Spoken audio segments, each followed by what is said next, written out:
A nombre del Instituto de Estudios Peruanos y de IDEA Internacional les damos la bienvenida a este seminario. Para nosotros, en el contexto de celebración de nuestros 50 años, poder organizar este seminario nos ha dado la oportunidad de volver a pensar viejos temas que se han venido trabajando aquí en el Instituto y con mucho beneplácito. Tenemos otra vez sobre la mesa de discusión y albergamos aquí a un conjunto de investigadores e interesados en el tema de las mujeres y la política. Qué mejor manera que hacerlo de la mano de una investigadora como es Cecilia Blondé, de parte del Instituto de Estudios Peruanos, con la colaboración de Maruja Barri y sobre todo en sociedad con IDEA Internacional, con los que siempre hemos tenido muy buena relación de trabajo y nos convoca la preocupación por el sistema político de nuestro país. Vamos a empezar este día de trabajo con un panel en que nos acompañan Violeta Bermúdez, Pilar Tello y Fernando Tuesta. Vamos a tener más o menos 15 minutos de exposición de cada uno y 20 minutos de cada uno, y luego tendremos un momento para tomar un café y seguiremos con la siguiente mesa.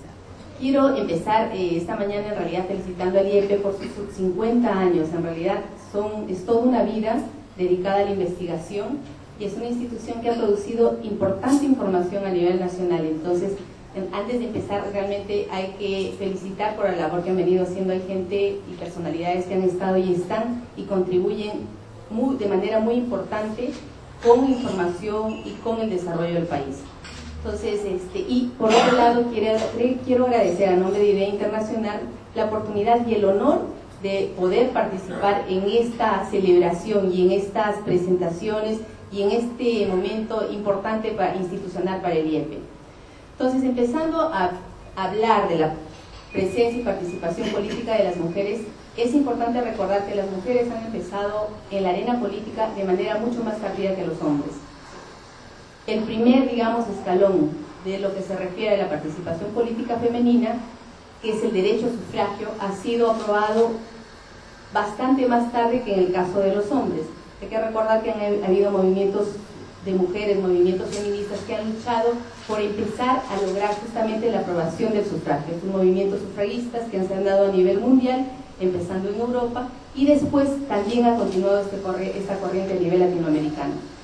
En Latinoamérica, la aprobación del voto femenino, el sufragio femenino, ha empezado, digamos, en los primeros años de 1900. El primer país latinoamericano que aprobó el derecho a voto fue Ecuador en 1929, y después de este han seguido de manera secuencial todos los países latinoamericanos hasta que en 1961 Paraguay se convirtió en el último país en aprobar el sufragio femenino. Ahora es importante también tener en cuenta que en no todos los países el derecho a las mujeres fue otorgado, el derecho a sufragio fue otorgado de manera abierta y sin restricciones. En algunos casos, como por ejemplo Brasil o Guatemala, las mujeres tenían derecho a votar siempre y cuando fueran casadas, y en el caso específico de Brasil, si tenían autorización del marido. Entonces era una cosa como pasar de ser hijas de a ser esposas de, y darles algún derecho, pero aún con autorización para hacerlo. Y además, por ejemplo, siempre señalo el caso de El Salvador, que se otorgó el derecho a sufragio femenino para las mujeres que fueran casadas o aquellas señoritas con reconocida reputación, y lo ponían textualmente en la norma. O sea, era como veíamos la reputación de las mujeres, habría que verlo, ¿no es cierto? Pero bueno, hasta 1961 dimos un gran paso. En la región, Latinoamérica, todos los países ya habían aprobado el derecho a sufragio femenino. Pensando en un corte de 30 años más o menos, ¿cómo avanzó esto? Hasta 1990 más o menos, nos damos cuenta que, aunque todas las mujeres ya podían votar, y en algún momento ya se aprobó el derecho a voto sin restricciones, o sea, todas las mujeres de los diferentes países podían hacer ejercicio de este derecho. Cuando empezamos a ver cómo estaba la representación femenina, nos damos cuenta que hasta 1990 habíamos avanzado poco. Exactamente en 1992, solamente un país de la región un poquito por encima del 20% de mujeres parlamentarias elegidas, o sea, un nivel de representación un poco superior al 20%. Los 17 países restantes estaban por debajo de ese 20%, siendo que 7 países tenían una representación entre 10 y 20%, y la mayor parte de los países, es decir, 10 de nuestros países latinoamericanos, tenían una representación por debajo del 10%. En promedio, entonces, en la región teníamos un porcentaje de mujeres parlamentarias por debajo del 10%. O sea, ya estábamos en 1992. En esos años empieza a haber una corriente también en un contexto internacional favorable, que se empieza a promover mecanismos para que generen una mayor participación de mujeres en el espacio político. Hay que recordar que tenemos la plataforma de Beijing, que empieza a ser un importante marco a nivel internacional, que tiene una vinculación dentro de los países, y hay grupos de mujeres, grupos de parlamentarios en diferentes países que empiezan a promover y a hacer propuestas para generar cambios. Es así, entonces, que a partir más o menos de 1995, en los países latinoamericanos se empiezan a aprobar mecanismos para promover la equidad de género. En muchos de los países se empiezan a aprobar cuotas de género. Hasta 1991, Argentina era el único país que había aprobado la cuota de género, y, recordando la lámina anterior, era el único país que tenía más del 20% de mujeres parlamentarias. Entonces, a partir del 95 hay como una ola importante en muchos de los países de la región, y se empiezan a aprobar las cuotas de género de manera diferenciada. Algunos aprobaban una cuota del 20%, otros del 25%, algunos otros del 30%. En el caso ecuatoriano, por ejemplo, aprobaron la cuota del 25%, pero mencionaba que debería haber una gradualidad. En cada elección se debería aumentar un porcentaje a esta cuota. Entonces, había la norma se aplicaba en la región, pero no de manera igual en todos los países. Muchos de nuestros países aprobaron hasta inicios del año 2000 esas cuotas de género, y habían algunas que estaban pendientes. Y en los últimos años, algunos países más han aprobado este tipo de norma. Colombia aprobó en el año 2011 la cuota de género y la aplicaron en las últimas elecciones realizadas este año, y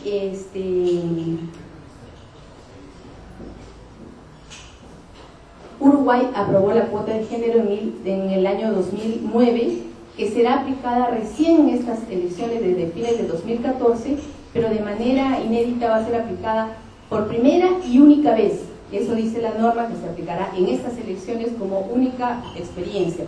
Esperemos que el resultado sea bueno y que pueda mantenerse, digamos, durante un tiempo. Hay que recordar que las cuotas de género son mecanismos para disminuir brechas que existen entre hombres y mujeres en el caso de la cuota de género para las elecciones, y normalmente en una elección es muy difícil poder regular o poder disminuir estas brechas. Entonces, en los procesos electorales que se siguieron en Latinoamérica hasta el 2014, vemos que en 11 países se aplicaron las cuotas de género. O sea, estamos pensando en los países que han tenido elecciones hasta este año, hasta el 2014. De los 18 países latinoamericanos, 11 han tenido algún mecanismo de cuota que han aplicado en sus elecciones. En estos hay que tener en cuenta que Panamá y Paraguay aplican la cuota solamente para las elecciones internas y para las elecciones primarias. No es obligatorio aplicar para las elecciones parlamentarias. 3 países tuvieron elecciones con medidas de paridad ya aprobadas, que son Bolivia, Ecuador y Costa Rica. 2 países se sumaron a las medidas paritarias, que son Nicaragua y México, pero estas no han aplicado todavía estas medidas en sus elecciones. O sea, aprobaron las medidas paritarias en etapa posterior a sus elecciones. Y 4 países de la región han tenido elecciones aún sin tener ningún mecanismo de acción afirmativa aprobado: Guatemala, Venezuela, Uruguay y Chile. Son los países que aún están, digamos, sin tener ningún mecanismo para tener una representación más o menos equilibrada entre hombres y mujeres. Uruguay, como les decía, ha aprobado la cuota y recién la aplicará a fines de noviembre. Y en el caso de Chile, hay una propuesta de reforma electoral promovida por la presidenta Bachelet, Y dentro de este paquete de reformas está la cuota de género también. Hace más o menos 10 días se ha aprobado en un primer nivel a nivel de la Cámara de Diputados todo este paquete de reformas. Está pasando a la Cámara de Senadores y esperamos que se pueda aprobar. Con ese marco normativo, ¿cómo ha ido la representación en la región? De 1992 a la fecha podemos decir que ha habido un importante incremento. El promedio regional en la presencia de mujeres parlamentarias en Latinoamérica está entre más o menos 23.4-23.5%. Entonces ha aumentado casi al doble en estos casi 15 años. Y hay un grupo de países, Nicaragua, Ecuador, Argentina, México y Costa Rica, donde tienen una representación femenina que es superior al 30%, entre el 30 y el 40%, que son los lugares en realidad donde podemos decir que los parlamentos tienen, digamos, una representación más o menos paritaria o por lo menos acercándose a la paridad. Hay un segundo gran grupo de países. Un error ahí. Arriba debería ser en verde 39. En realidad son los 18 países y solamente 5 de esos países, que son el 28% de nuestros 18, de los 18, sí. O sea, el 28% de los 18 países tienen una representación superior al 30%.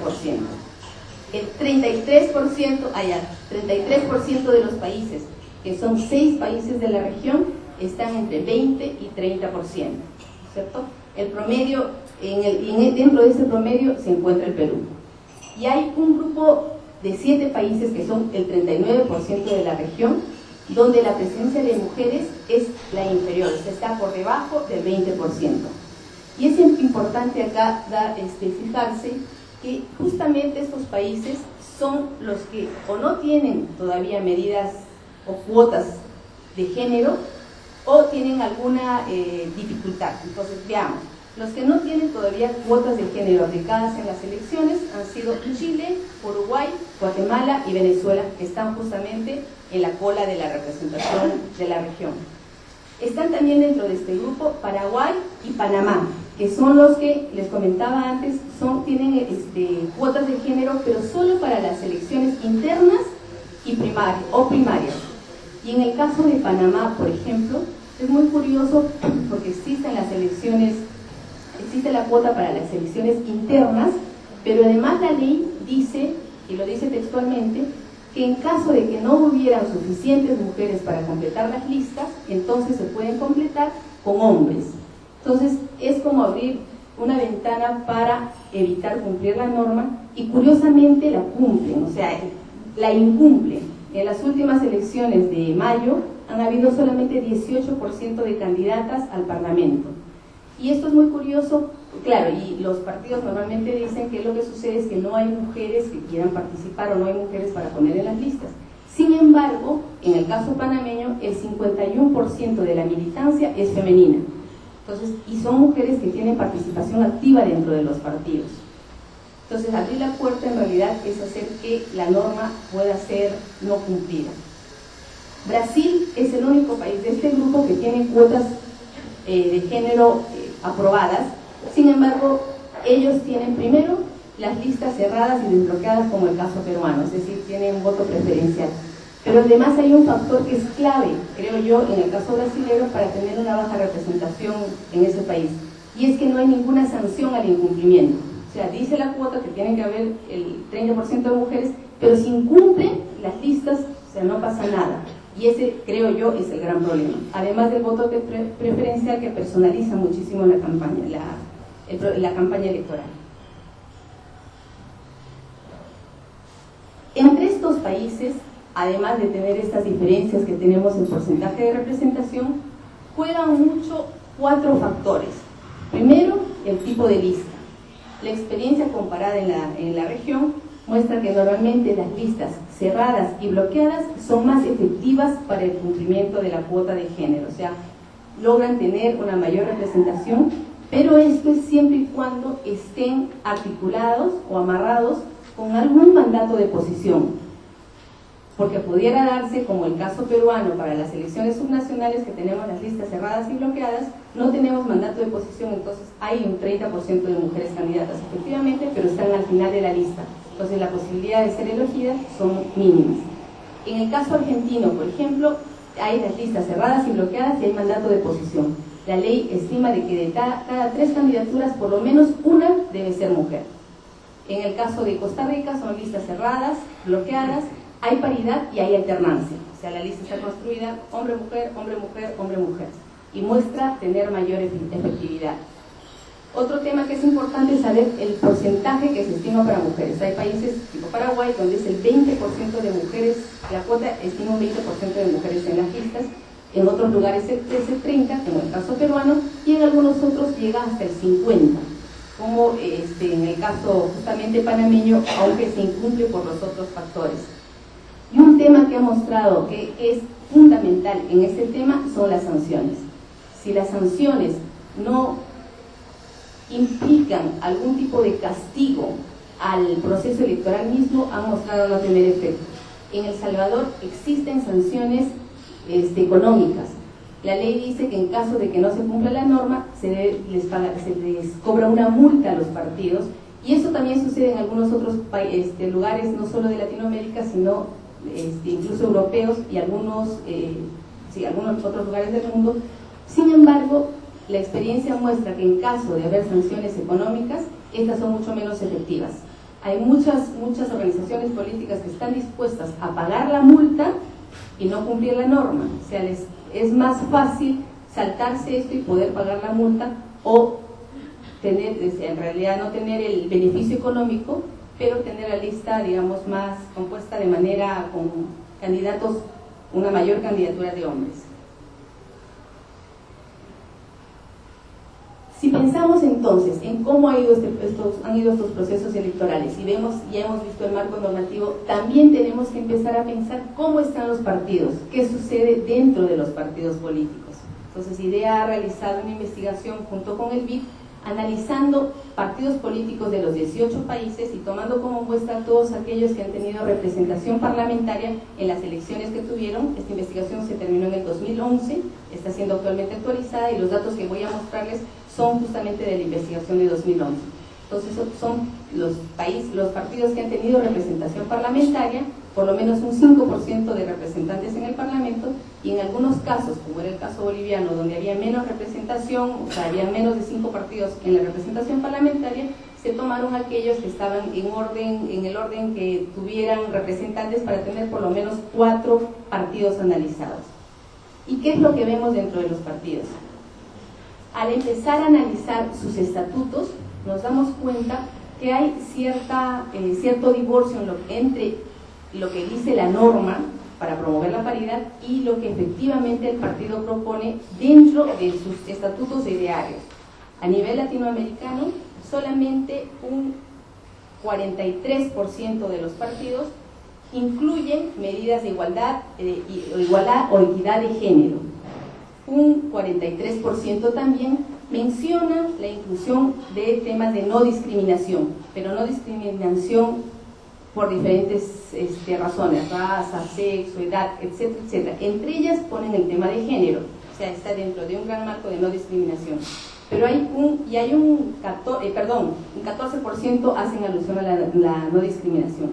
Y hay un 43% de los partidos en Latinoamérica que no tienen ninguna mención a temas de no discriminación o la promoción de la equidad de género, que es un buen número de partidos en realidad que ni siquiera lo mencionan. Por otro lado, ¿cómo funcionan o cómo están las instancias de la mujer? El 92% de los partidos que se han analizado tienen instancias de la mujer, llámese secretarías de la mujer, direcciones de la mujer, o el nombre que se les diera dentro del partido. O sea, la gran mayoría de estos tienen estos órganos dentro de los partidos políticos. Pero al analizar el cuánto influyen estos órganos dentro del partido, nos vamos dando cuenta que a medida que se van tomando decisiones, la presencia de esta instancia está siendo menos relevante. Del 92% de los partidos que tienen las secretarías de la mujer o instancias de la mujer, un 59% tienen alguna influencia o están presentes dentro de los comités ejecutivos nacionales. Hay varias que tienen la instancia, pero no hacen parte de los comités ejecutivos nacionales o de las decisiones que estos toman.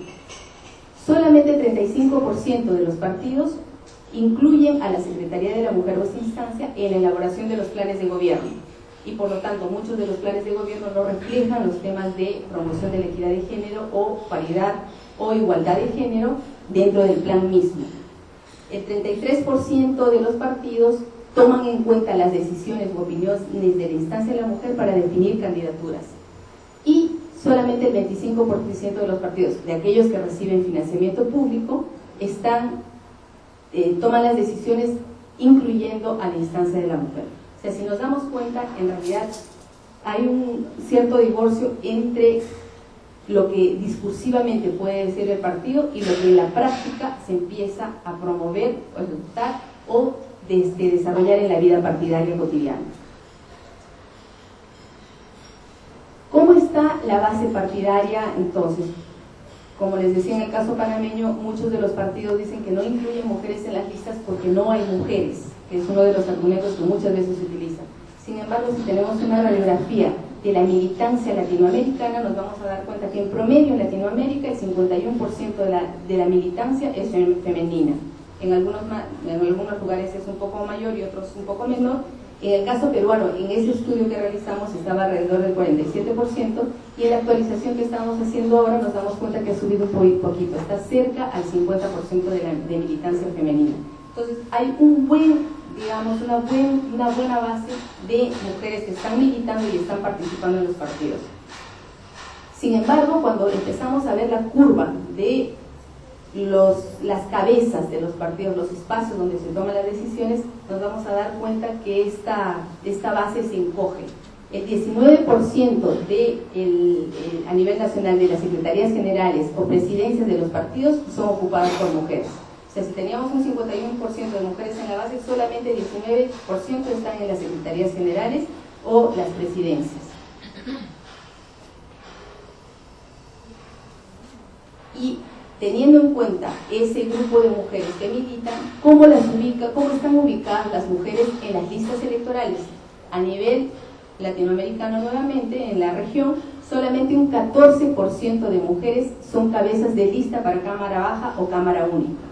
Y en los lugares donde las listas son cerradas y bloqueadas, la ubicación de la mujer es fundamental, o sea, porque claro, son elegidas las primeras. Nos damos cuenta que en los lugares donde hay mandato de posición, sea mandato de posición de ubicación en determinadas posiciones o la alternancia, la cantidad de mujeres que están ubicadas en el primer tercio de la lista está alrededor del 36%. Y en los lugares donde no hay mandato de posición, esta disminuye al 30%. Y más bien en el último tercio son ubicadas un 37% de mujeres. Entre el segundo y tercer tercio están ubicadas el 70% de las mujeres, y normalmente son las que no son elegidas, ¿no? Entonces, están puestas en las listas, pero no, exacto, las condiciones no son las mejores y por lo tanto no están en posiciones elegibles y no serán, finalmente no ocuparán el espacio de representación. ¿Qué pasa en el Perú? En nuestro caso, que no tenemos listas cerradas, tenemos listas cerradas y no bloqueadas, nos damos cuenta que también han habido diferencias en la ubicación de las mujeres en las listas. Si bien en los lugares, en los países donde las listas son cerradas y no bloqueadas, la ubicación no es definitiva, porque claro, se reordena con el voto, los datos muestran que quienes ocupan los primeros lugares siempre tienen mucho más posibilidades de ser elegidos que el resto de la lista, ¿no es cierto? En el caso peruano, en el año 2006, del 39% de mujeres que estaban como candidatas en las listas parlamentarias, solo 24% hacían cabeza de lista. Y en general fueron elegidas 29%, no todas las cabezas de lista, pero la gran mayoría de gente que está en la cabeza de lista ha sido elegida. En el 2011, del 40% de mujeres candidatas, 19% eran cabeza de lista, o sea, ha habido una disminución, y también ha habido una disminución en el porcentaje de mujeres elegidas. Y en Latinoamérica, nuevamente, los partidos, a pesar del marco normativo y a pesar de los avances que han habido, digamos, a nivel nacional en cada uno de los países, terminando, han habido sacadas de vuelta, digamos, a las normas. Entonces, como les digo, echa la ley, echa la trampa. En algunos casos han habido los casos de libre interpretación. En el caso argentino, por ejemplo, la norma decía inicialmente que las mujeres, el 30% de las mujeres candidatas deberían estar en ubicaciones elegibles. Y claro, cada quien interpretó cuál sería la ubicación elegible. Podría ser de mitad de la lista para abajo, entonces ya las ubicaban en cualquier lado. A medida que ha ido pasando el tiempo, esto se ha mejorado y claro, se ha determinado por eso el mandato de posición. Cada 3 lugares, uno de los lugares debe ser ocupada por mujeres. Además es curioso porque normalmente 2 son hombres y 1 es mujer, o sea, en ese orden. Son muy raros los casos que hayan 2 mujeres o una mujer encabezando, digamos, la terna. Y es un tema recurrente en los países donde hay mandato de posición.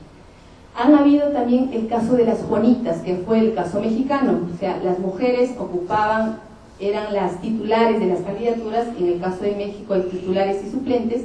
Las suplencias eran ocupadas por varones, y después de elegidas, muchas de las mujeres renunciaban a sus cargos para que asumiera la titularidad su suplente, que era un varón, y que muchas veces era alguien conocido, ¿no? Un pariente, un amigo, o alguien del partido. Muchas de las mujeres ya estaban en la lista sabiendo que iban a renunciar, y muchas de estas ni siquiera ejercían un día el cargo, o sea, apenas finalmente recibían la credencial, inmediatamente renunciaban y daban el espacio al varón suplente. Esto nuevamente ha sido revisado, y ahora la norma mexicana estima que todas las titulares deben tener suplentes mujeres también, para tratar de mantener el porcentaje de mujeres más o menos equilibrado. En el caso de Bolivia se dio un fenómeno que se llamó el travestismo político. O sea, había gente, se cumplía la norma, se tenía la cuota de género, y pasadas las elecciones, cuando empezaban a recoger las credenciales, se daban con la sorpresa que las elegidas, si eran Juanas, cuando recogían la credencial, en realidad no eran Juanas, sino eran Juanes. Las Marías no eran Marías, eran Marios. Entonces, fueron un buen grupo de mujeres y hombres que estuvieron en esa situación, que nuevamente, eso fue en las elecciones pasadas. En Bolivia ya se han tomado las medidas correctivas, y esto ha sido mejorado, y ya es un tema que en el que se tiene mucho más cuidado. Además, en algún momento se argumentaba que las secretarias, que seguramente eran mujeres y habían tipeado mal el nombre, son las que se habían equivocado. Entonces, inicialmente se daba como error material del tipeo, entonces, cosa que por la cantidad de casos era evidente que no era cierto. Y finalmente, el tema de acoso político. El acoso político se da en todos los lugares, en algunos con mucho más fuerza que en otros. Las mujeres sienten que los espacios políticos son mucho más hostiles para ellas. O sea, hay mujeres que están en campaña, y la campaña empieza a tocar temas personales, temas familiares, los hijos. Entonces les afecta muchísimo el mantenerse en este espacio político, y en algunos casos, como el caso boliviano, incluso en realidad ha habido violencia física contra las mujeres. Han habido 2 mujeres que han sido asesinadas por no querer renunciar a sus espacios ganados democráticamente. Entonces es un tema todavía que es muy fuerte en la región. Como les digo, en algunos lugares mucho más fuerte que en otros. En IDEA hemos estado haciendo una investigación cualitativa de casos de mujeres que están en política, y es evidente, un 96% de las mujeres que hemos entrevistado sienten que han sufrido acoso político en algún momento de su carrera política. Hay una que decía no haber sentido acoso político, pero al hablar con ella, en realidad sí ha sido afectada, solo que no reconoce no reconoce el acoso político como tal. Entonces, con esto podemos ver que en la región hemos avanzado muchísimo. Realmente han habido avances importantes, pero hay una agenda aún pendiente y un tema muy grande que todavía tenemos que seguir avanzando. Como diría Fernando Enrique Cardoso, estamos a mitad de camino. Hemos avanzado, pero hay un largo camino todavía por recorrer.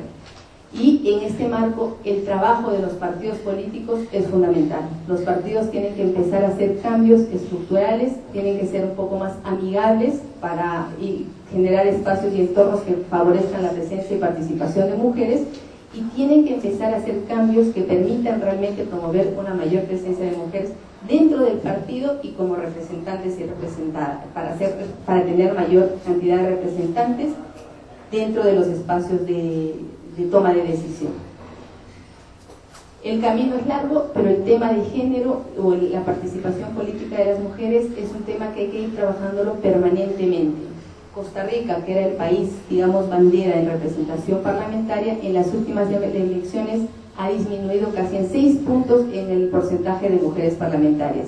Y al empezar a mirar qué es lo que ha sucedido, vemos que a pesar de tener una norma, el marco normativo muy adecuado, claro, ellos tienen la paridad, la alternancia. Sin embargo, normalmente las cabezas de lista son las mujeres, y en lugares donde han habido demasiados partidos, quienes han sido elegidos son las cabezas de lista solamente, y por lo tanto la representación parlamentaria se ve disminuida en su contexto. Entonces es una tarea todavía que nos queda como pendiente, es un camino largo que hay que recorrer, y hay que seguir pensando permanentemente en qué cosas hacer y cómo mejorar, porque finalmente el 50% de las poblaciones son mujeres, y como veíamos, la militancia es de manera casi igualitaria de hombres y mujeres. Por lo tanto, la representación tendría que verse reflejada más o menos en ese mismo número. Muchas gracias. En primer lugar, muchas gracias al IEP, a Idea Internacional, por invitarme a compartir esta mañana algunos minutos con ustedes en torno a un tema clave para la vida de las sociedades democráticas, que es la participación política de la mujer. Como tengo solamente 10 minutos, voy a ir directamente a los comentarios. Pilar esta mañana nos ha presentado... ¿No se escucha? Ahora sí. ¿Sí? Ya. Pilar esta mañana nos ha presentado, de alguna manera, el recorrido histórico de lo que significa la evolución de los derechos de las mujeres, porque ha pasado de mostrarnos un escenario donde podríamos decir estábamos en la negación absoluta de los derechos de las mujeres antes de la conquista de su ciudadanía, hacia momentos en que tenemos representación política de las mujeres en algunos espacios públicos. Aquí yo quisiera contextualizar un poco qué implica la ciudadanía para las mujeres. Se dice en general que la ciudadanía significa, para decirlo de manera escueta, el derecho a ejercer derechos. Y si comparamos la evolución de los derechos de las mujeres con el momento en que la mujer adquiere el derecho al sufragio y con él el derecho a la participación en la vida política, vemos que adquirir la ciudadanía ha precedido a la conquista de su derecho a la igualdad en otros ámbitos de su vida. Tomemos como caso el Perú. En 1955, nos ha recordado bien Pilar, se consagra el derecho al voto para la mujer. No para todas las mujeres, como tampoco lo tenían todos los hombres, sino para aquellos que supieran leer y escribir y tenían en ese momento 21 años de edad. En 1979 recién se universaliza el derecho al voto, y junto con él, por primera vez, la Constitución peruana declara la igualdad entre el hombre y la mujer en todos los ámbitos de su vida. Sin embargo, recién en el año 1984, con la modificatoria del Código Civil, se establece la igualdad en las relaciones entre hombres y mujeres en la vida familiar.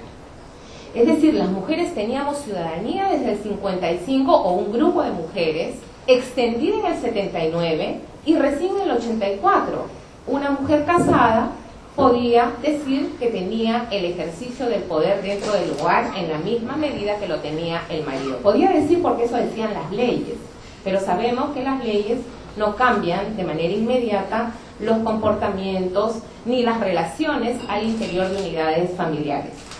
Tan es así que hoy todavía existen unidades familiares donde las mujeres tienen un papel evidentemente nada preponderante en relación al ejercicio del poder o la toma de decisiones en el hogar. Me parece que es importante hacer esta relación en términos de la participación política, porque evidentemente las agrupaciones políticas, los partidos políticos reflejan lo que significan las relaciones en la vida cotidiana, y por eso tal vez sean tan resistentes los líderes políticos a aceptar normas que de algún modo imponen que integren el principio de igualdad en las relaciones partidarias.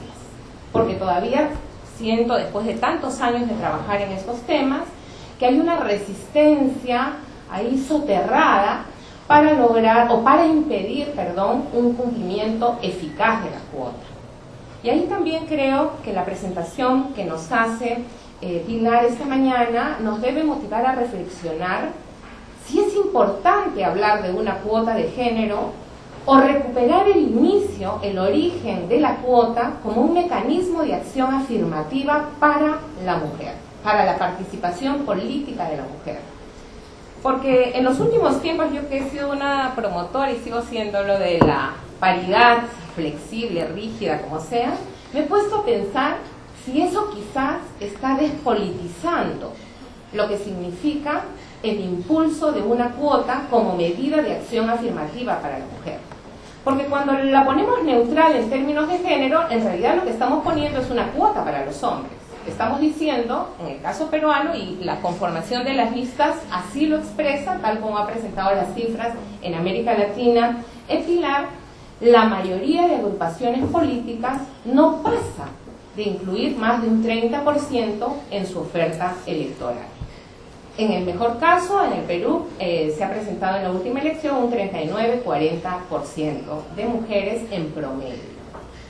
Entonces, uno de los primeros planteamientos que yo quisiera plantear o hacer a propósito de la presentación que nos hace Pilar es que quizás sea importante diferenciar en América Latina qué países siguen conservando la cuota como un mecanismo de acción afirmativa para promover la participación política de las mujeres, lo que significaría que no tiene un techo ninguna agrupación política para poder ampliar la participación femenina, y qué otros países han seguido el caso peruano, que fue el primero en plantear una cuota supuestamente neutral en términos de género, estableciendo un mínimo original de 25% y luego ampliado de 30% de mujeres y de hombres en las listas.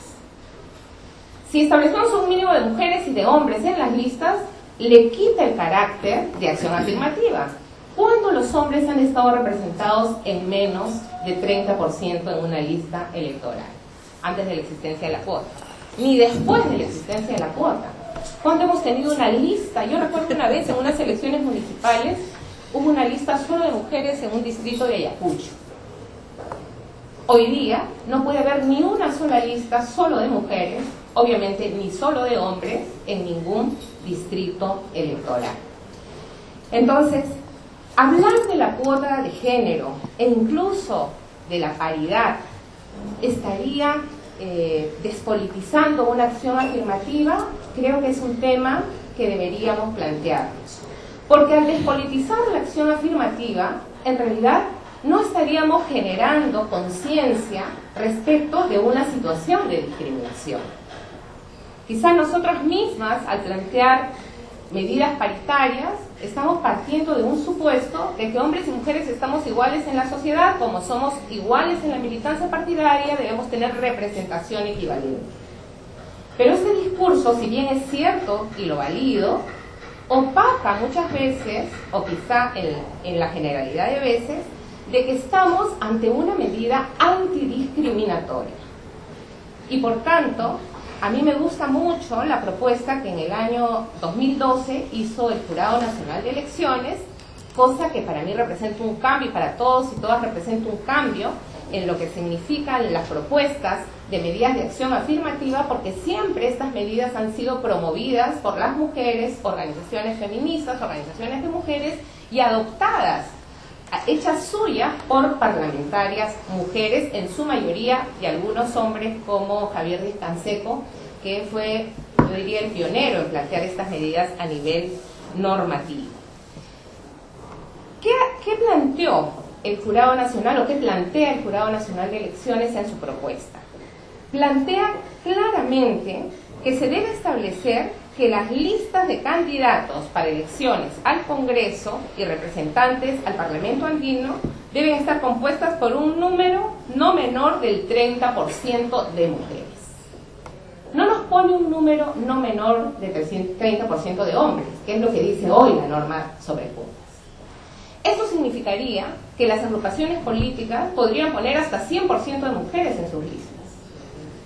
Esto no va a suceder en la vida real porque hombres y mujeres participan en la confección de las listas, y yo diría más hombres que mujeres, ¿no?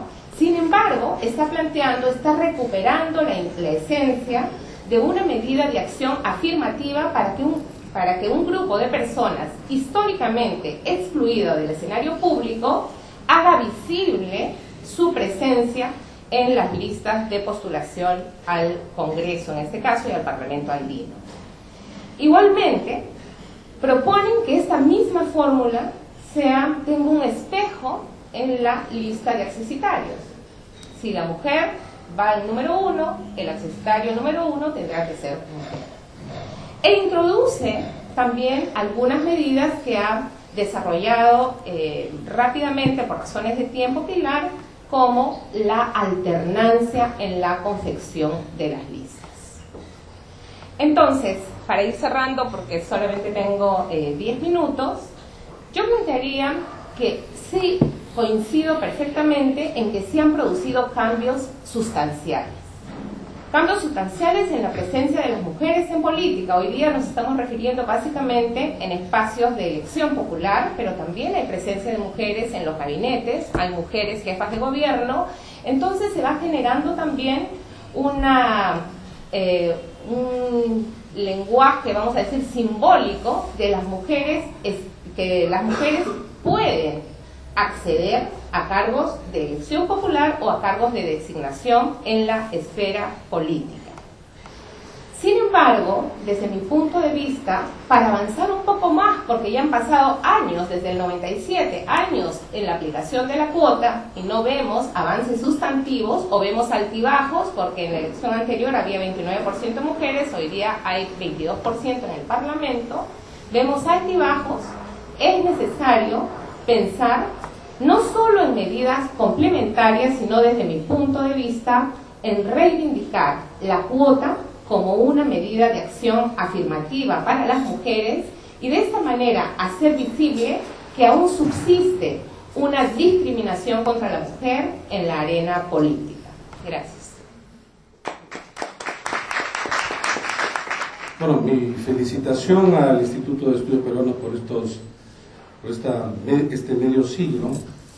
Estoy acá pese a que no me invitaron a la fiesta, a pesar de mis amigas.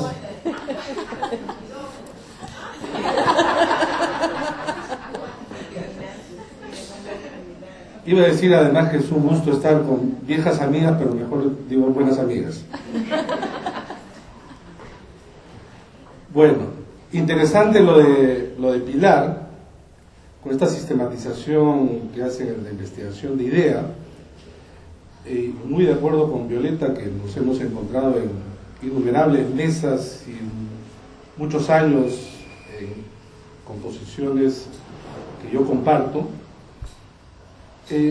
Primero, de alguna información que nos entrega Pilar, y creo que habría que hurgar un poco más. Llama la atención, no sé si ustedes, cosas como lo siguiente. En algunos países en donde la cuota es en relación a los países, digamos, cuestionados por sus sistemas democráticos, aparecen en un porcentaje alto. Quiero decir que no existe una relación entre porcentaje alto de participación de mujeres con los sistemas democráticos. Por ejemplo, llama la atención el caso de Uruguay y de Costa Rica, ¿no? Pero sin embargo no digo que es al revés, sino que no existe una relación directa, ¿no? Eso es algo que me llama la atención. Luego es cierto, esta medida de acción afirmativa han estado en relación a la ampliación del sufragio en realidad en América Latina toda.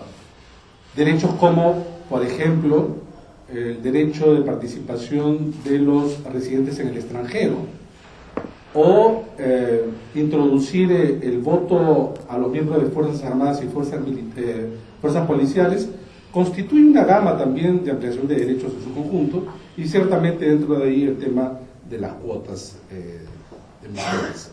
Estoy de acuerdo también que en el Parlamento peruano, ahí en el 97, para tratar quizá de eludir el permanente veto, sobre todo de los hombres, se dio una ley que no decía pues cuota de género, ¿no? Que como lo ha señalado Violeta hace en su intervención.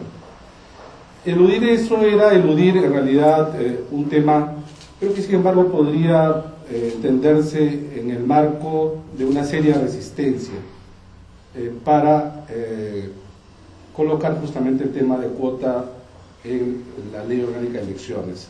Ahora bien, creo que el tema de cuotas se ha circunscrito mucho al tema del Parlamento, sobre todo, no digo únicamente, pero sobre todo. Creo que sin embargo hay otros espacios, hemos visto en América Latina presidentas en varios países, y acá en los últimos años creo que es positivo que, por ejemplo, dentro del gabinete exista un número cada vez más alto de mujeres. Pero lo que en realidad me preocupa, y ahí quiero centrar estos minutos, es la relación importante, ya lo dijo también Pilar en su exposición, entre las posibilidades de éxito, que la cuota sea efectiva, y el sistema electoral. Y entonces en el nuestro, lo que tenemos es, a nivel parlamentario, ¿no?, un tipo de lista que es voto preferencial, pero, y ahí viene el otro tema que creo que hay que llamar la atención, que es el tamaño de la circunscripción. Vale decir, el número de escaños que se está en disputa en cada uno de las instancias de decisión. Y es claro, en un trabajo que hace un par de días, un artículo que pasó Flavia Freidenberg, hacía ver el tema justamente del sistema electoral, que a mí particularmente le he puesto atención. A mayor tamaño, obviamente, de la circunscripción, es decir, número de escaños en disputa, mayor posibilidad de ingreso o de constitución y éxito de cuota.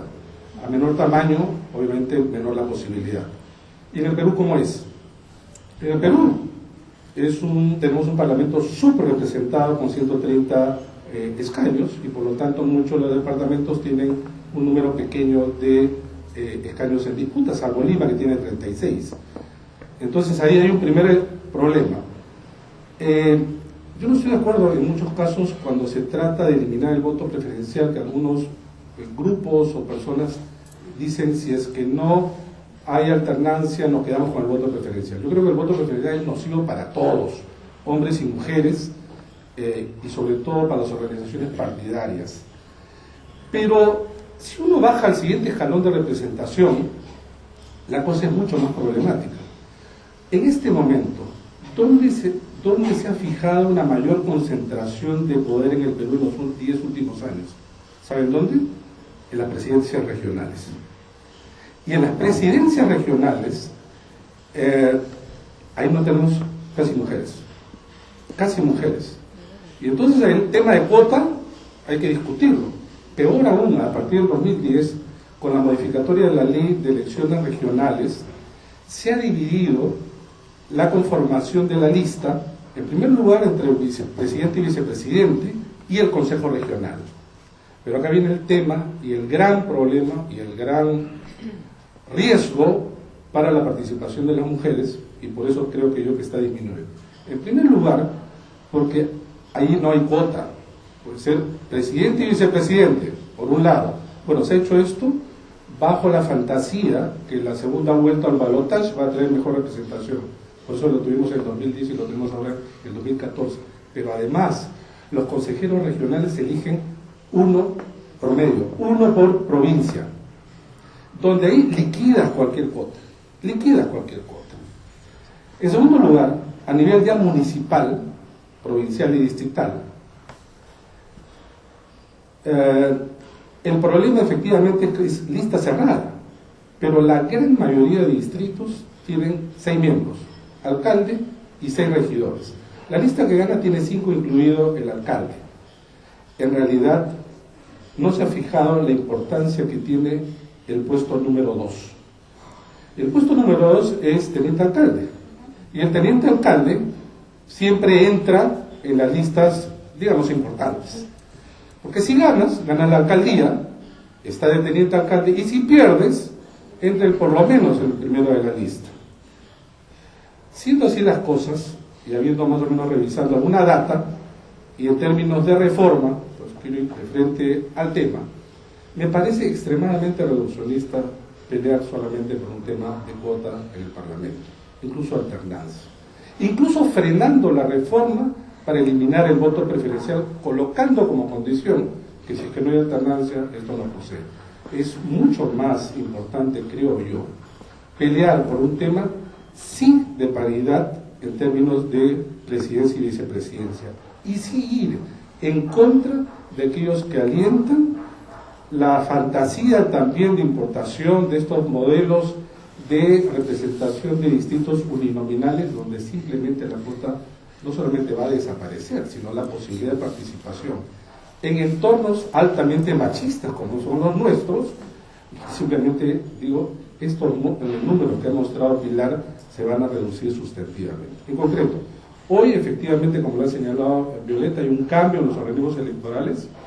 Debo decir que personalmente hay una mano negra, que es la mía.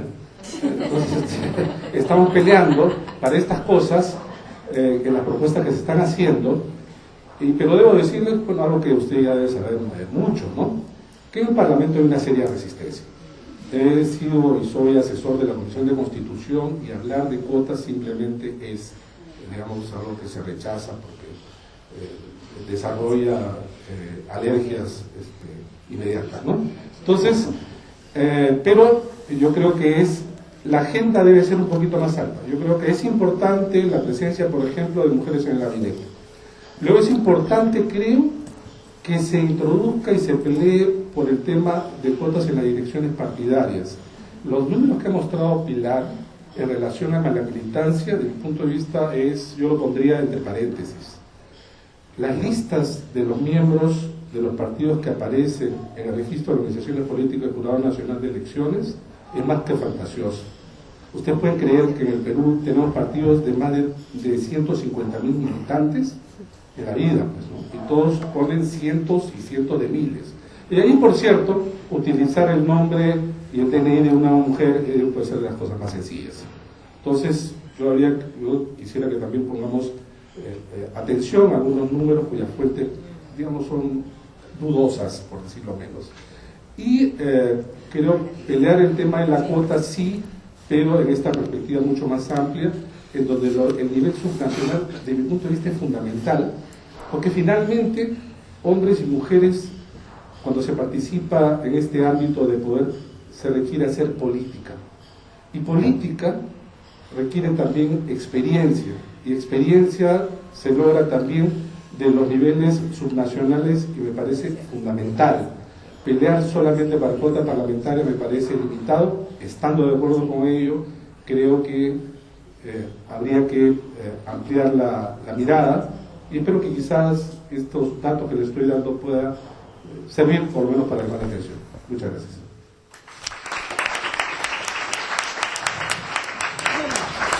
Vamos a tener ahora un espacio para preguntas. A mano alzada, por favor.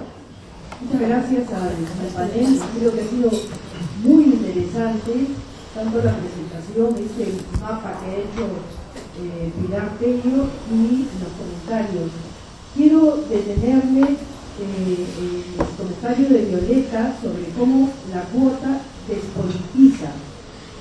No sé si entiendo bien, me ha gustado mucho esta idea, pero no sé si lo entiendo bien en el sentido de lo que dice Violeta. Por eso me gustaría que lo desarrolle un poquito más.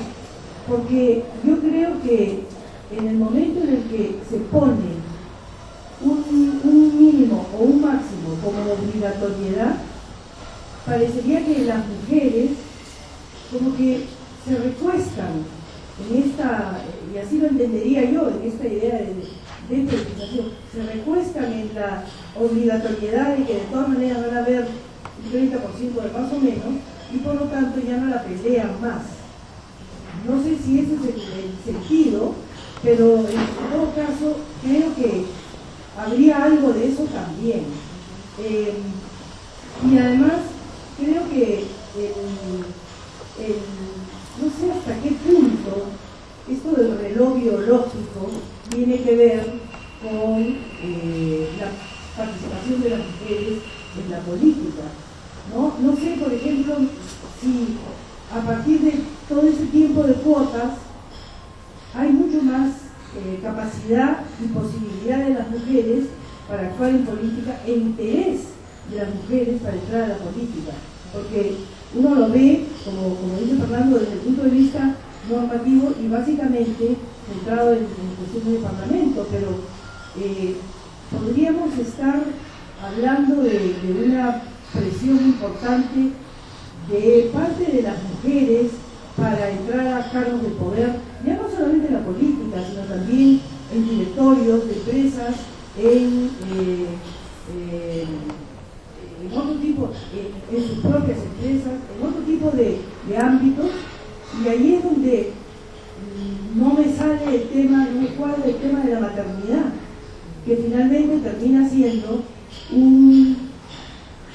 digamos, un asunto que atraviesa la participación de las mujeres social y política. Y creo que esa reflexión alimentaría digamos, el sentido de qué pasa con las mujeres en la política.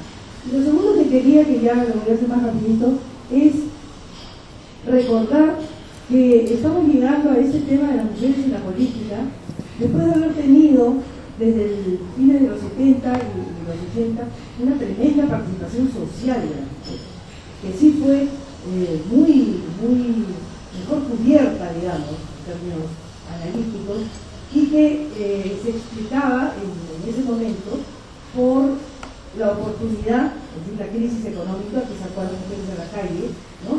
Le dio, digamos, un carácter de obligatorio, tiene que salir a compartir la canasta familiar, etc.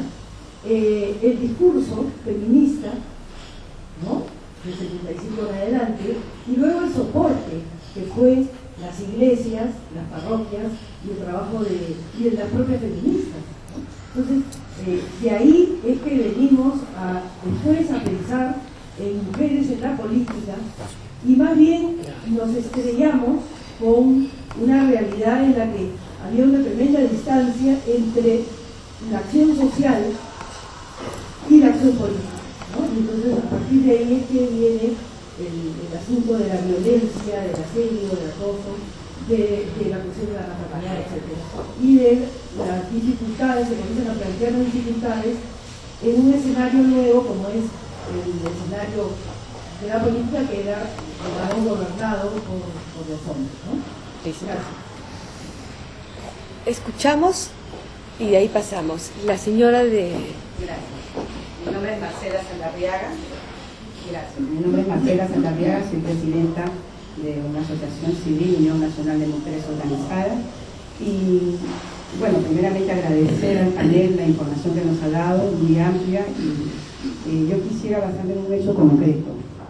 ¿Qué espacio, con qué espacio contamos las mujeres para hacer política?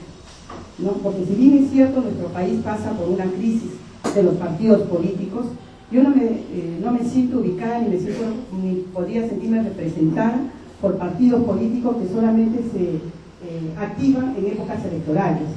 Y cuando dice el doctor Tuesta que los partidos políticos tienen 150.000 militantes, todos sabemos que eso es digamos la verdad, no es falso.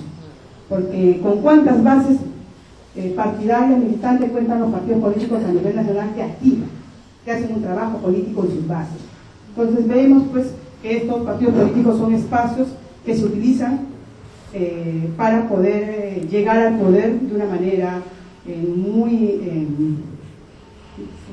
fácil, pero sin embargo que no son espacios serios. Cuando el doctor Tuesta dice que los partidos políticos pueden tener esta cantidad de militancia, yo quisiera preguntarle ¿cuántos militantes están inscritos en los partidos políticos. Somos 30 millones de peruanos y peruanas, de los cuales me imagino que calculo que un 30% estamos en la posibilidad de hacer y de ejercer política o de hacer un voto para elegir, ¿no es cierto? Entonces, ¿cuántos peruanos realmente están representados en esos partidos políticos? Sabiendo que cuando hay épocas electorales, estos partidos políticos actuales están formalmente integrados y se forman de una manera amical, fundan sus partidos entre amigos y muy pocas veces se hace de una manera seria. Todos saben que hay un solo partido que tiene historia de 80 años y que tienen algunas bases en el Perú que pueden demostrar que tienen bases. Entonces yo creo que la crisis en el Perú será por eso, porque no hay realmente un espacio serio donde podamos nosotras las mujeres hacer uso de una posición política partidaria. Yo preguntaría acá, ¿cuántas mujeres de la presentes actualmente pertenecen a un partido político? ¿No? Entonces, vamos a hacer muy pocas. Gracias. Vamos a hacer muy pocas. Gracias. Marisa Remy, por favor. Sí, yo como Fernando pienso que el voto preferencial es una desgracia. Sin embargo, ese, no sé, entre 22 y 26%, dependiendo del 2006 o del 2011, de mujeres que están en el Congreso, ¿no es cierto?, están allí no porque sus partidos las pusieron en algún lugar expectante, sino porque la población votó por ellas, ¿no es cierto? Porque hay voto preferencial. Más bien, creo que la cifra, el porcentaje de mujeres regidoras y miembros de consejos regionales es bastante menor, porque, como ha señalado Pilar y también Violeta, son ubicadas en la cola, la cuota es ubicada en la cola. Entonces, efectivamente, no creo que sea una razón para pelearse con el voto, con la eliminación del voto preferencial, pero si se elimina el voto preferencial, vamos a tener en el Congreso una representación política de mujeres mucho menor de la que tenemos ahora. Lo mismo me decían, paréntesis, en una región. Yo comentaba así, que el voto preferencial, y alguien me dijo, no, pero ¿cómo lo vamos a eliminar preferencial? Me dijo, es que si se elimina el voto preferencial, le damos todo el poder a los partidos en Lima. Y entonces eliminar el voto preferencial supone varias, o sea, hay que tener en cuenta varias cosas. Uno, el tema de las cuotas y el tema de género, sin mandato de posición por lo menos, no sin paridad, pero por lo menos sin mandato de posición, podemos liquidar, así como con representaciones chiquitas, la presencia de mujeres en el Congreso. Dos, por ejemplo, sin elecciones internas reales, no habrá, digamos, la eliminación del voto preferencial le quita todo el poder a las regiones. Entonces, creo que se han armado muchas cosas perversas junto al hecho de que hay voto preferencial. Al eliminarlas, todas las cosas perversas quedan. Entonces, creo que hay que dar una mirada más profunda.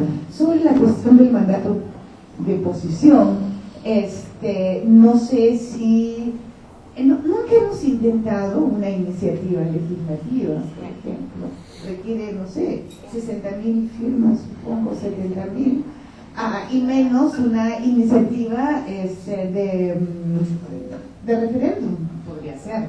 En una de esas, una iniciativa de referéndum sobre paridad o sobre mandato de posición, podría, no sé si tener eventualmente éxito, pero sí sería un canal interesante de movilización, de conciencia ciudadana sobre el hecho de que es necesario mirar la representación política con unos ojos de género, ¿no?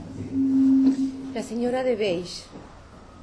La señora de beige, Javier Torres, la señora de naranja y Maruja. Mi nombre es Lilia Núñez, soy candidata regidora por diálogo vecinal en Magdalena y soy trabajadora social.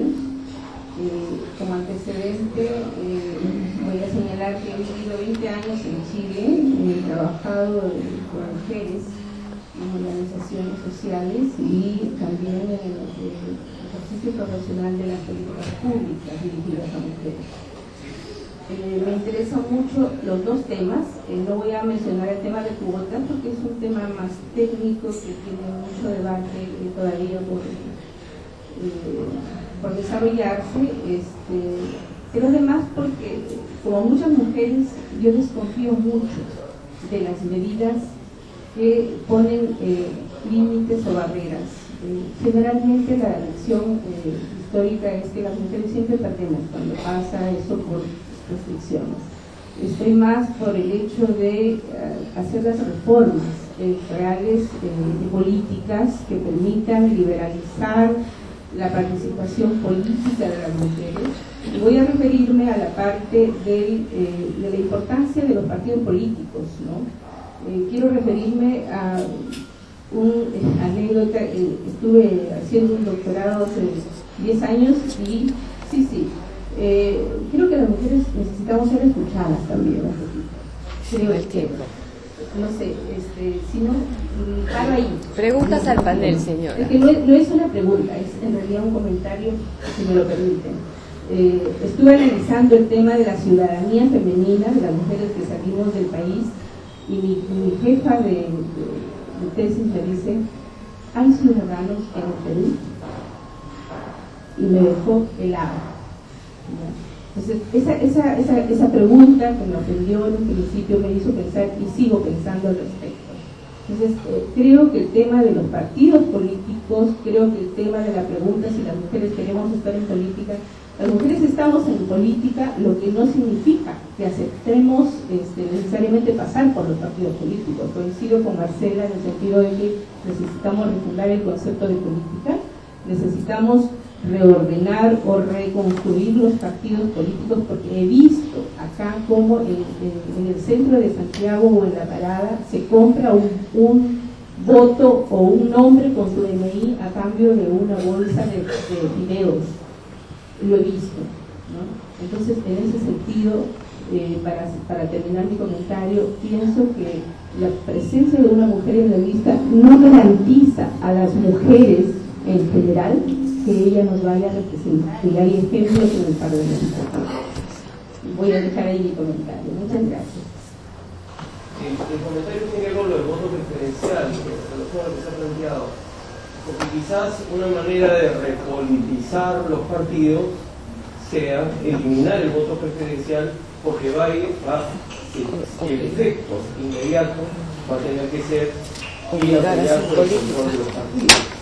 Y entonces, después de todos estos años de participación política de las mujeres, uno, no es que eso va a ser automático, pero podría suponer que las mujeres que tienen participación política entrarían a pelear por esas direcciones, y esto podría tener influencia en las listas. O sea, no nos quedemos en que en el efecto automático no hay que se elimine, entonces va a haber menos mujeres, ¿no? Porque si no, ¿qué cosa se ha acumulado en estos años?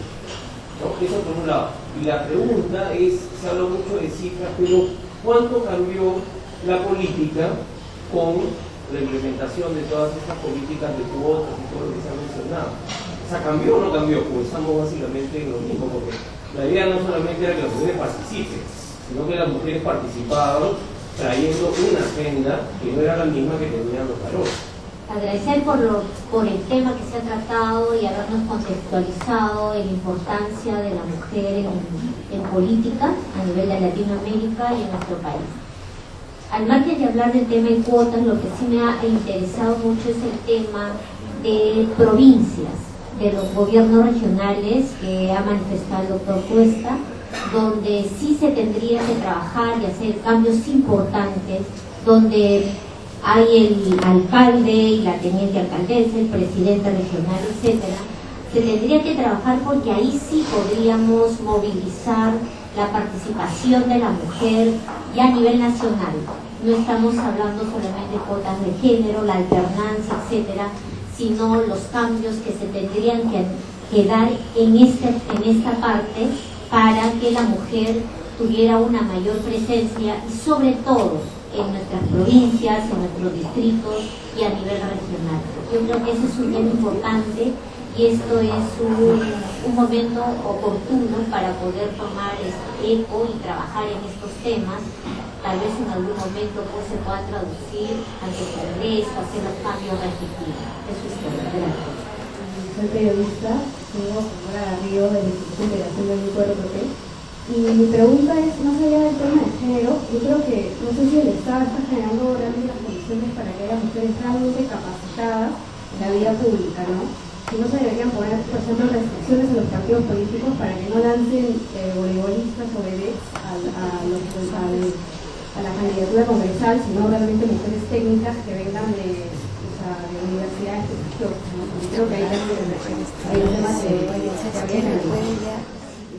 el desarrollo de los movimientos de mujeres, los derechos de las mujeres, etcétera, etcétera.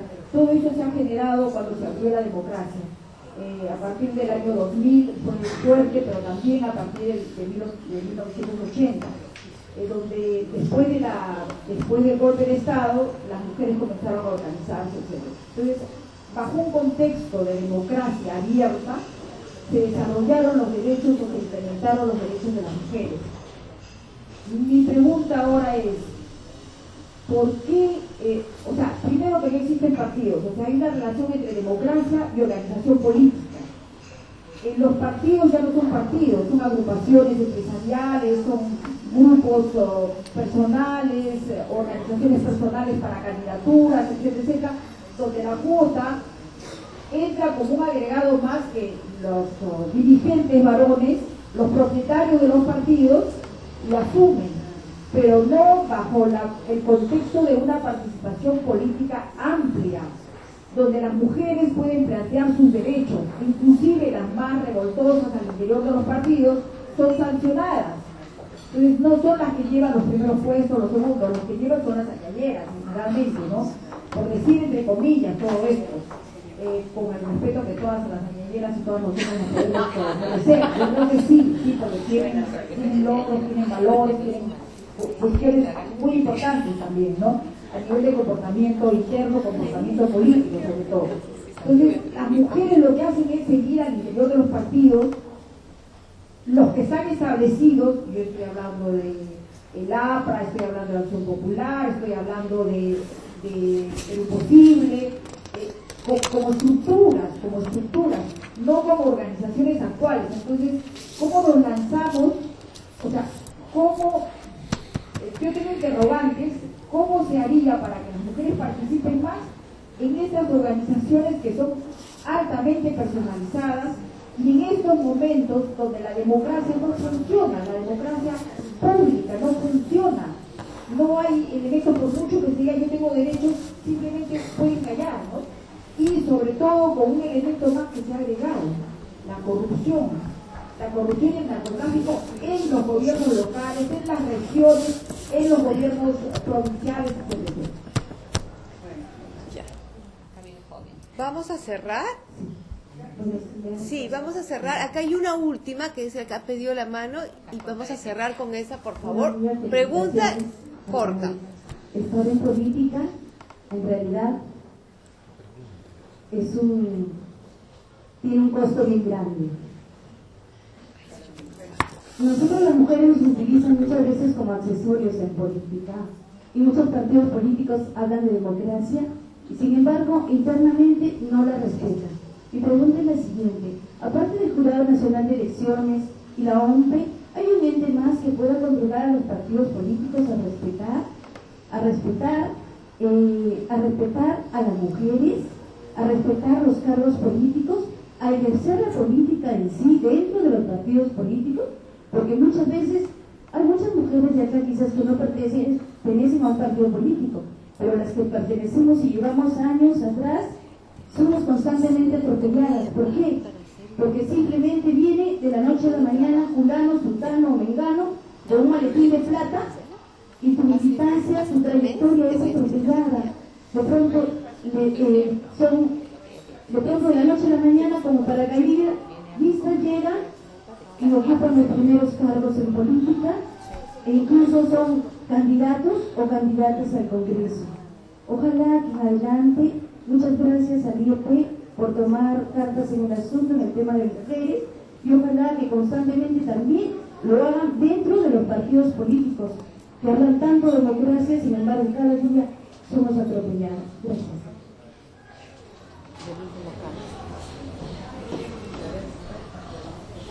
El único hombre que está aquí delante, y con eso cerramos.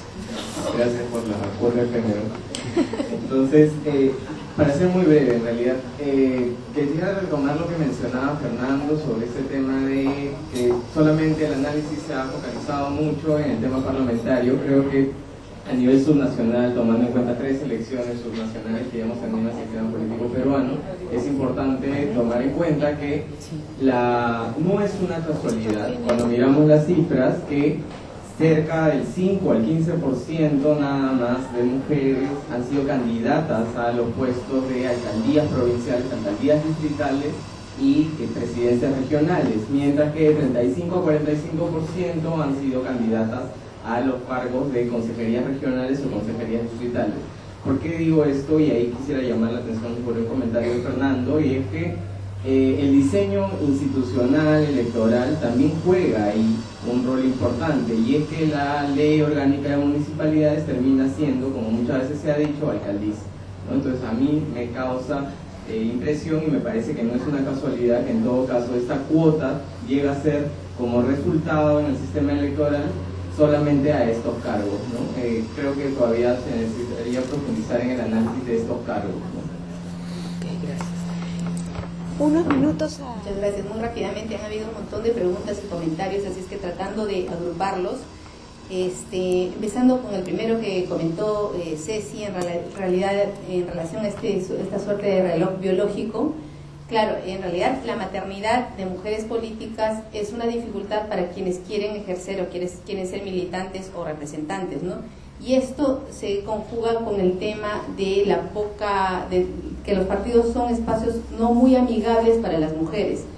Hay, por ejemplo, una de las cosas, de las mayores dificultades que tienen las mujeres son los horarios para debates de política, para hacer política. Y además hay estudios que muestran que el recargo, las mujeres tienen una mayor carga de trabajo en el trabajo doméstico que los varones. O sea, los datos demuestran que hay muchas horas más a la semana que las mujeres emplean en el trabajo de la casa que los varones. Entonces, esta estructura todavía patriarcal y machista no ayuda a la real participación política de mujeres. Ahora, hay ejemplos interesantes a nivel latinoamericano que muestran que empiezan a haber espacios más amigables, ¿no? Empezando desde los parlamentos. Volviendo nuevamente a los datos comparativos de Latinoamérica, en el caso boliviano, por ejemplo, los parlamentarios y parlamentarias debaten hasta la madrugada, cosa que dificulta muchísimo el trabajo de gente joven con hijos pequeños, ¿no? En algunos casos, como el caso peruano, esto ya se ha mejorado y la cosa se va encaminando para dar un espacio un poco más amigable para las mujeres y sobre todo que están dentro de este reloj biológico, ¿no? Pero igual es un tema todavía que está en agenda, y esto se articula con un otro tema que es la debilidad de los partidos políticos. O sea, efectivamente los partidos están muy debilitados, están poco institucionalizados, y hay que trabajar en eso. Hace unos días hemos tenido un seminario sobre financiamiento de la política, financiamiento de los partidos, y efectivamente un tema que es importante es que los partidos puedan tener algo de recursos para funcionar partidariamente. Mencionaban que los locales partidarios se abren solamente en periodos electorales, pero es difícil mantener espacios partidarios permanentemente si no hay recursos para mantenerlos. O sea, quién paga la luz, quién paga el agua, es parte de la democracia. Un consultor nuestro que estaba hace unos días decía, hay que invertir en la democracia, y es cierto, hay que hacer inversión en la democracia, eso es fundamental.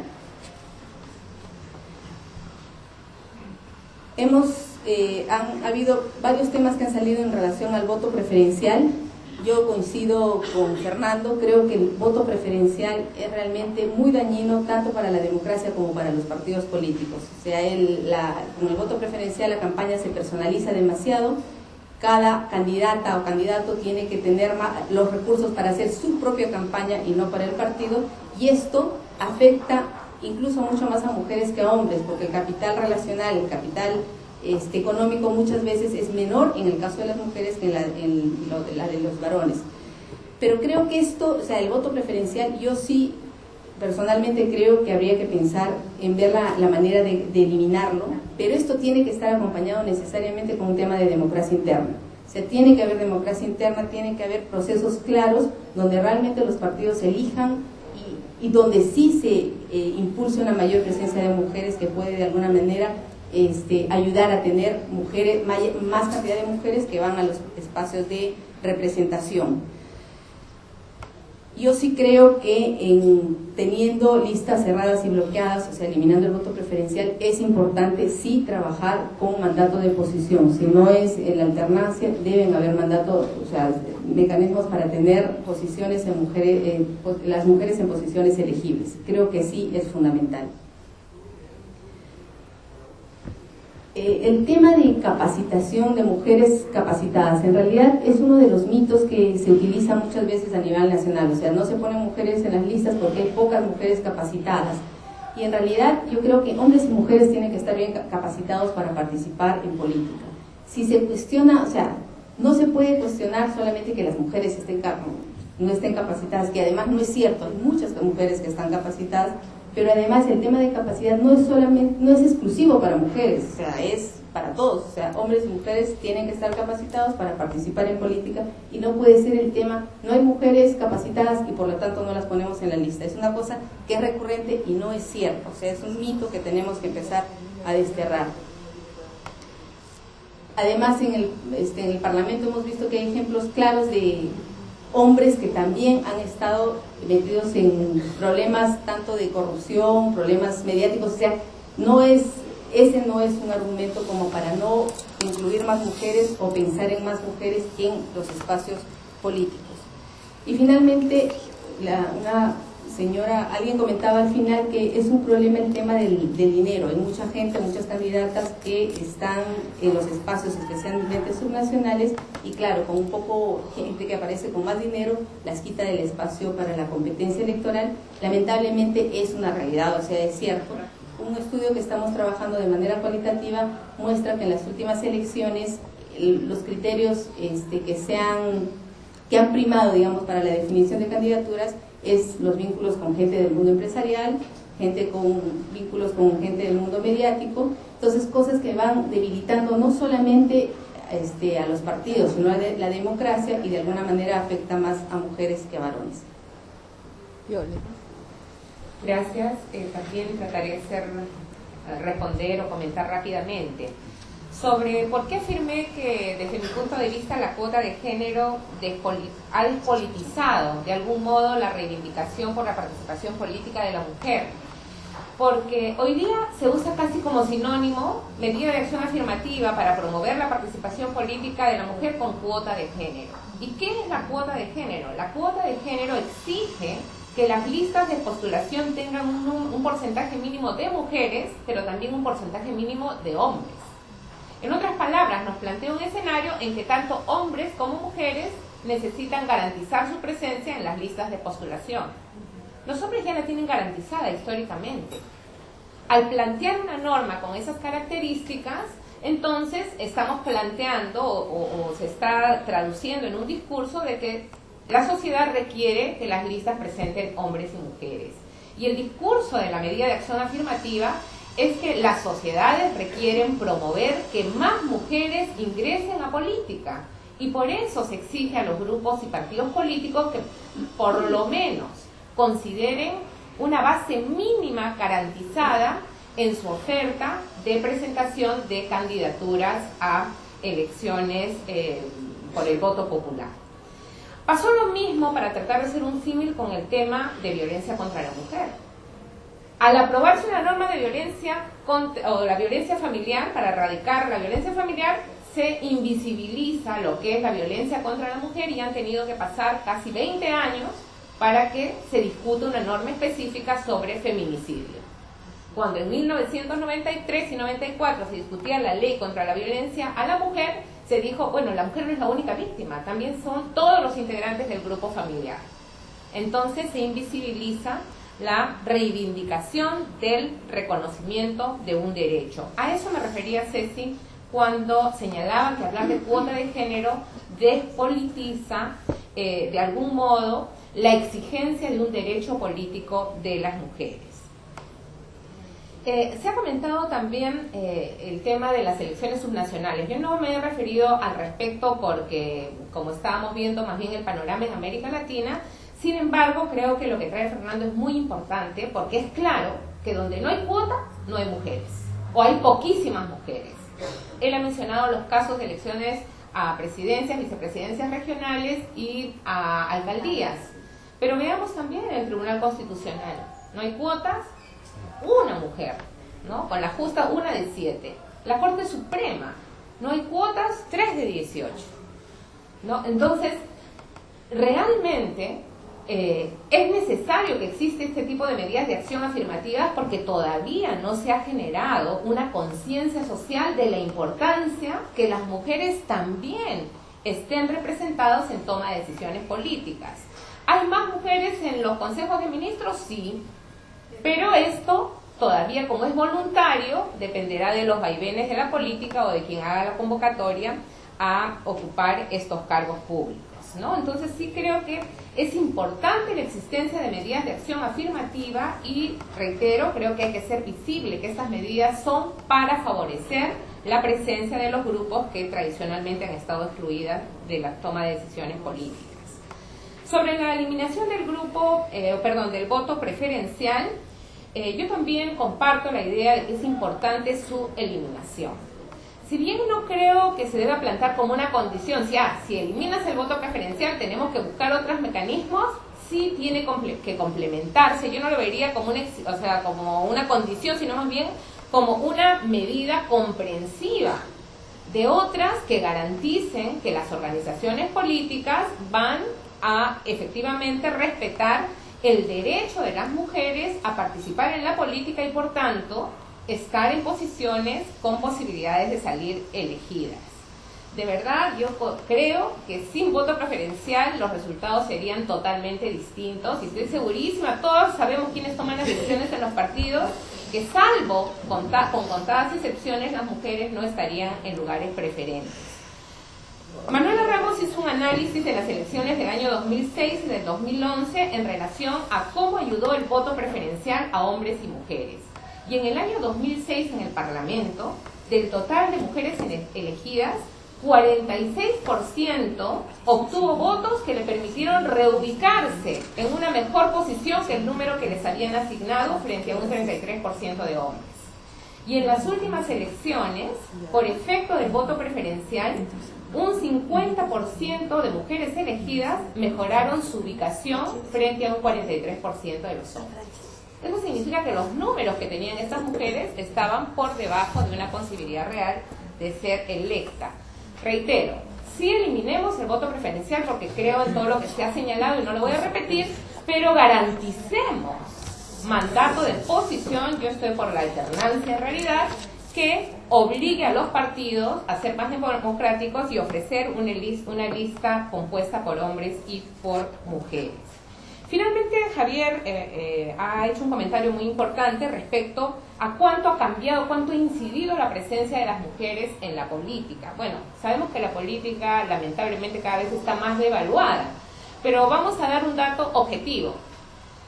A mayor ingreso, desde el momento que hay mayor ingreso de las mujeres, si hacemos una comparación con los años anteriores, se han producido cambios en la agenda legislativa y se han aprobado normas que en otros casos ni siquiera eran vistas. Ley contra la violencia familiar, que ya he comentado, ley contra el acoso sexual, hemos visto la ley de feminicidio, se han hecho reformas sustanciales al Código de Familia, se han ampliado derechos en materia de derechos laborales, derechos incluso, por ejemplo, a la paternidad responsable, al descanso postnatal para los hombres, y no solamente, aunque son 4 días, pero algo es algo, al menos da un sentido a buscar mensajes de responsabilidad compartida. No tengo acá toda la información, pero sí hay cambios drásticos en la agenda. No es lo que esperamos todavía, porque sí coincido que en este momento hay un cambio, y con esto cierro, en lo que significa la presencia de más mujeres por efecto de la cuota pero todavía no podemos decir que hemos logrado ese gran salto que aspiramos de una mayor representación, pero también de una agenda que se preocupe por los intereses de las mujeres. Gracias.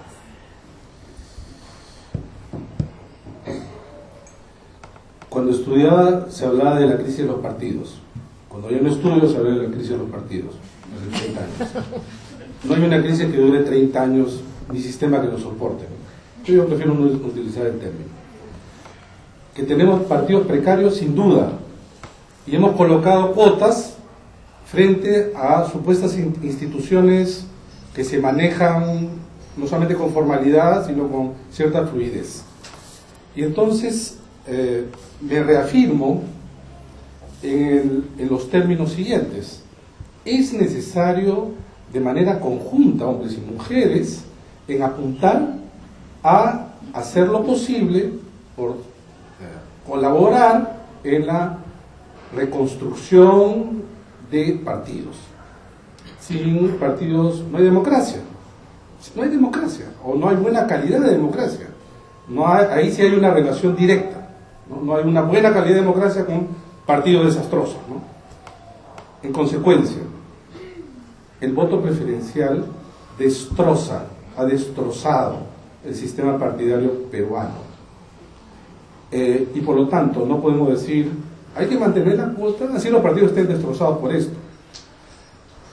Siendo yo, como lo he señalado antes, una persona que está absolutamente de acuerdo y desde muchos años a favor del tema de cuotas. Pero entonces, yo creo que habría que mirarlo desde una perspectiva más amplia. Nuevamente, se ha fijado en el tema parlamentario. 1.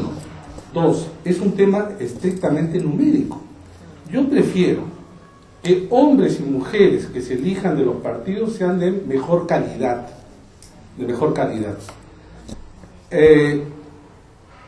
No solamente suponer en términos de un número. Y entonces, el temor que siempre se advierte es, sin el voto preferencial, los hombres van a restituir su poder y van a aplastar a las mujeres, casi como un dato de realidad. Acá hay números que así lo demuestran. Yo estoy de acuerdo en que es necesario acompañar medidas de esta naturaleza, y ahí viene el tema también de las estrategias políticas. Pues acá hacemos política, la gran mayoría, estrategia política. Si ustedes dicen, vamos a eliminar, no eliminamos el voto preferencial, salvo que me den esto, lo único que hace es fortalecer a las posiciones, más antidemocráticas y más machistas del Congreso. Y de verdad se lo digo porque acompañado, he estado en estos ámbitos como las comisiones donde así se da. Entonces, les propongo más o menos lo siguiente. 1. Pelear por eliminar el voto preferencial, como todos aquellos que quieren reconstruir partidos. 2. Sin listas cerradas. Pero alternancia al interior de los partidos, me refiero de las elecciones internas. Porque si esto está asociado a elecciones internas, veamos lo siguiente. Las elecciones internas se dan en el Perú de manera obligatoria desde la ley del 2003. Pero ¿saben lo que ocurre? Sus resultados no son vinculantes. Vale decir, votamos y sacamos una lista de 10 en estos puestos y no es ese orden el que va a inscribirse. Son, en el fondo, una burla. No se ha dicho nada sobre eso. Tienen que haber elecciones internas cuyos resultados son vinculantes. Subrayo. 2. Sustraer de los partidos la organización de las elecciones. Todos los partidos, y ustedes seguramente coincidirán conmigo, luego de una elección interna, no respetan los resultados. Los derrotados dicen que hay trampa, fraude. No existe partido donde todos salgan aceptando el resultado. No hay una cultura democrática interna, ¿no es cierto? De hace algún tiempo en América Latina hay una corriente importante y se está planteando ya en el Perú con los organismos electorales que las elecciones internas las organicen la OMPE, que no solamente tiene experiencia, logística, posibilidad, todo, sino que sus resultados no han sido cuestionados. Y han ayudado ya desde hace muchos años, y no es porque ha sido una institución, en operar elecciones internas de montones de asociaciones del ámbito civil. Y entonces eso se puede hacer. Pero además, y acá viene un punto muy importante, yo creo que hay que pensar en una suerte de cuota horizontal. ¿Qué quiere decir esto? Nosotros planteamos las cuotas en términos de lista, ¿no es cierto? Es decir, vertical. Pero ya les he comentado que nadie ha dicho nada en términos de lo que está pasando en las regiones. El poder que tiene un presidente regional es pues enorme, que tiene un alcalde también. Pero en el Perú el armazón de la representación partidaria permite que cualquier grupito pueda postular a nivel municipal y que un partido regional solamente lo puede hacer en una sola región. Esto que ha incentivado que los 25 presidentes regionales pertenezcan a 25 partidos distintos. Había un fraccionamiento tremendo hacia abajo. Si uno quiere reconstruir eso, hay que atacar ese punto. Y aquí viene el tema entonces de la cuota horizontal.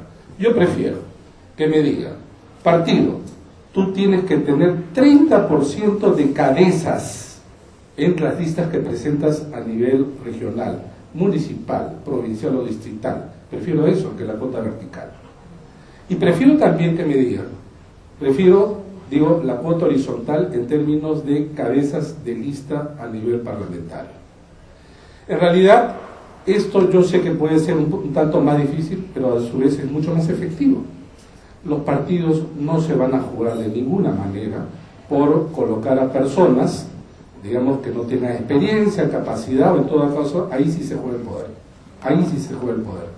Hoy por hoy van a ver los resultados del 2010, perdón, del 5 de octubre, y prácticamente ya pulverizar la presencia de las mujeres por haberse modificado la ley orgánica, perdón, la ley de elecciones regionales por la segunda vuelta, y que va a, digo, liquidar, no solamente porque no hay nada que obliga a los partidos a tener presidenta o vicepresidenta de manera alternativa, y por la elección casi de circunscripciones uninominales a nivel uno por provincia, de tal manera que los consejos regionales están rellena de hombres.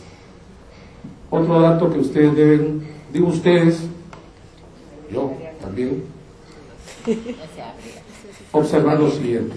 ¿Ustedes saben en qué porcentaje se ha solicitado revocar alcaldesas? No lo digo por Lima. ¿Ustedes saben cuántas formulaciones de vacancia han habido contra alcaldesas? ¿Y saben cuántos para contraconcejales? Ahí es un mundo por explorar. Tengo alguna información solo inicial, pero ahí hay que también atacar. Creo que el tema de cuotas entonces a nivel parlamentario es, digamos, limitado.